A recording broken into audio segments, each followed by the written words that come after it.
ሰላም ጤና ይስጥልኝ የተወደዳችሁ የሶለዳ ሚዲያ አድማጭ ቤተሰቦቻችን እንዴት አላችሁ? ለዛሬ ነሐሴ 22 2018 ዓ.ም ዕለተ አርብ ያዘጋጀናቸው አዳዲስ ትኩስና ወቅታዊ ሀገራዊ እንዲሁም ዓለም አቀፋዊ የዜና መረጃዎቻችን ይዘንላችሁ ቀርበናል። እነዚህ ትኩስ አዳዲስና ወቅታዊ ሀገራዊ እንዲሁም ዓለም አቀፋዊ የዜና መረጃዎቻችን እስከ መጨረሻው እየተከታተላችሁ ከኛ ጋር እንድትቆዩ ከወዲሁ በታላቅ አክብሮት ጋብዛለሁ። አብራችሁኝ ቆዩ።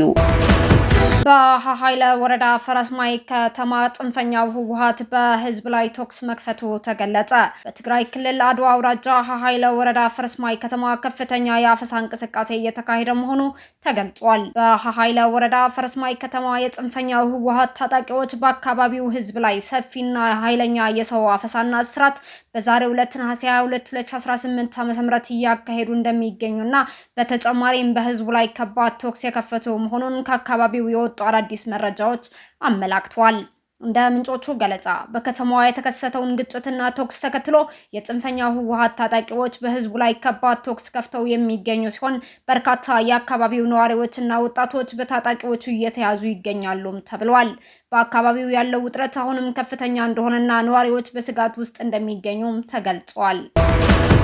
የቀድሞ የመከላከያ ሰራዊት አባላት በቢሾፍቱ የሚገኙ የመከላከያ ተቋማትን ጎበኙ። በሀገራዊ የምክክር ኮሚሽን ጉባኤ ላይ ሲሳተፉ የቆዩ የቀድሞ የመከላከያ ሰራዊት አባላት በቢሾፍቱ የሚገኙ የመከላከያ ተቋማትን ጎብኝተዋል። የክብር አምባሳደር ሙልጌታ አምዛ ሐሰን የተመሩት የቀድሞ የመከላከያ ሰራዊት አባላት በጉብኝታቸው የኢትዮጵያ መከላከያ ዩኒቨርሲቲን፣ የኢትዮጵያ ባህር ኃይልን፣ ሃይቴክ ሆስፒታልን፣ የመከላከያ ኢንጂነሪንግ ኢንዱስትሪንና የልዩ ዘመቻዎች እዝን ጎብኝተዋል። በጉብኝቱ ወቅት ቡድኑ በተቋማቱ የሚከናወኑ የስልጠና፣ የምርምርና የልማት፣ የጤና አገልግሎት፣ የቴክኖሎጂ ልማትና የመከላከያ አቅም ግንባታ ስራዎችን በቅርበት ተዘዋውረው ተመልክተዋል። የቀድሞ የመከላከያ ሰራዊት አባላቱ በተለያዩ የሙያና የአገልግሎት ዘመናት ለሀገር ያበረከቱትን አስተዋጽኦ በማስታወስ የዛሬውን የመከላከያ ተቋማት የልማትና የዘመናዊነት አቅጣጫ ለመመልከት ያስቻላቸውን ጉብኝት መሆኑን ተመላክቷል። የቀድሞ የመከላከያ ሰራዊት አባላቱ የልዩ ዘመቻዎች እዝን ከጎበኙ በኋላ በእዙ ዋና አዛዥ ሌተናል ጀነራል ሹማ አብደታ አማካኝነት የክፍሉን የግዳጅ ታሪክ የሰነደ መጽሐፍ በስጦታም አበርክተዋል።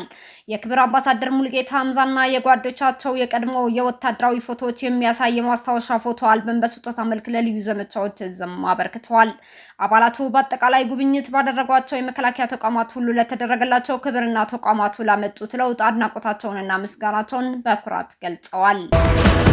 የኢትዮጵያ አየር መንገድ በዛሬው ዕለት ከቻይናዋ ቼንግዱ ከተማ አዲስ የካርጎ በረራ አስጀመረ።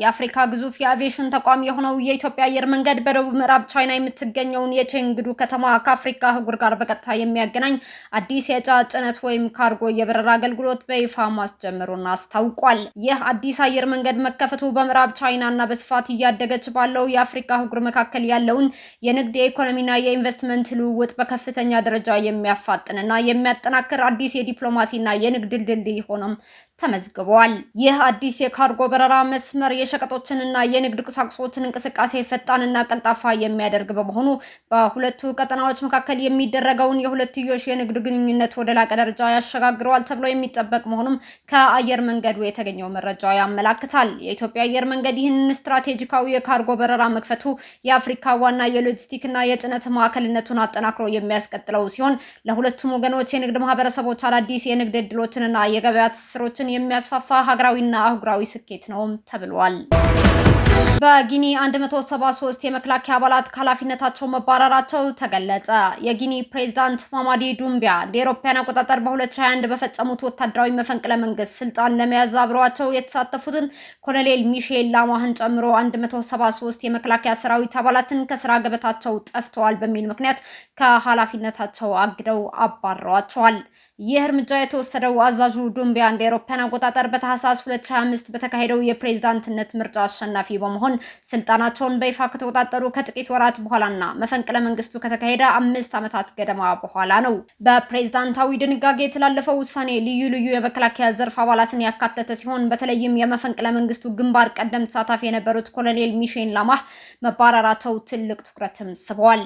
በፖለቲካዊና ወታደራዊ ውጥረት ውስጥ የምትገኘው ጊኒ በወርቅ በቦክሳይትና በብረት ወይም አይረን አኮር ሀብቷ ከፍተኛ የኢኮኖሚ እድገት ለማስመዝገብ እየሰራች ትገኛለች።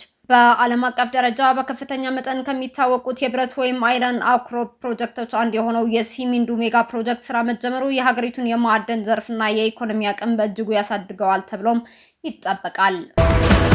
በአልጀሪያ የተቀሰቀሰው አውዳሚ የሰደድ እሳት የ12 ሰዎች ህይወት ቀጠፈ።